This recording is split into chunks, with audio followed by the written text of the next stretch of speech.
Bangkok లో kidnap అయిన software ఉద్యోగి మధుకుమార్ కథ సుఖాంతమైంది. నంద్యాల జిల్లా డోన్ మండలం మల్కాపురానికి చెందిన మధుకుమార్ బ్యాంకాక్ లో సాఫ్ట్వేర్ ఉద్యోగిగా పనిచేస్తున్నాడు.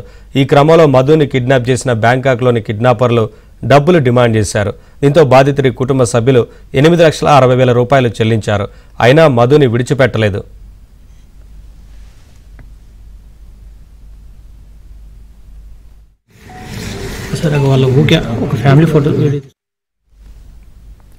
అయితే ఈ కిడ్నాప్ విషయాన్ని డోన్ ఎమ్మెల్యే కోట్ల జయసూర్యప్రకాష్ రెడ్డి సీఎం చంద్రబాబు దృష్టికి తీసుకెళ్లారు. దీంతో వెంటనే రంగంలోకి దిగిన అధికారులు ఎట్టకేలకు మధుకుమార్ను క్షేమంగా ఇంటికి తీసుకొచ్చారు. ఇంటికి చేరుకున్న బాధితుడు మధుకుమార్ తన కుటుంబ సభ్యులతో కలిసి ఎమ్మెల్యే కోట్ల సూర్యప్రకాష్ రెడ్డికి కృతజ్ఞతలు తెలిపారు.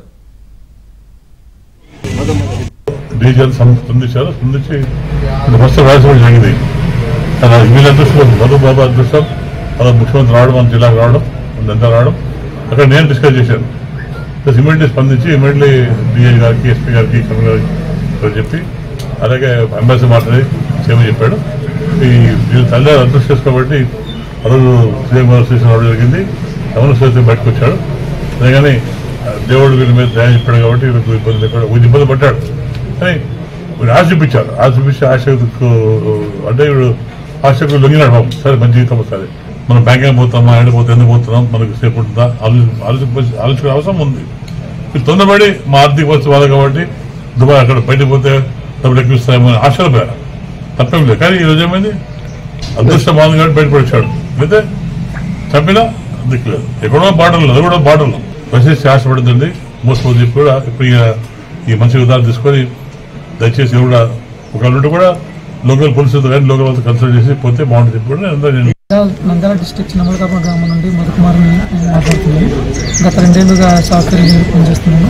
నాకు ఇంతకుముందు అదర్ కంట్రీస్కి వెళ్ళి జాబ్ చేయడం ఒక చిన్న ఆశ ఉంది. మహారాష్ట్ర నుండి ఒక ఏజెంట్ రాహుల్ అనే అతను నాకు జాబ్ ఇప్పిస్తా అని చెప్పి పిలవడం జరిగింది. అతని ద్వారా వెళ్ళి నేను మోసపోయాను. అక్కడికి వెళ్ళిన తర్వాత అక్కడ నా పాస్పోర్టు, మొబైల్ తీసుకొని ఒక అగ్రిమెంట్ మీద 1.5 సంవత్సరంన్నర వర్క్ చేయాలి, లేదంటే 8,000 USDT క్రిప్టో కరెన్సీని పంపాలి, అప్పుడైతే మిమ్మల్ని వదులుతామని చెప్పడం జరిగింది.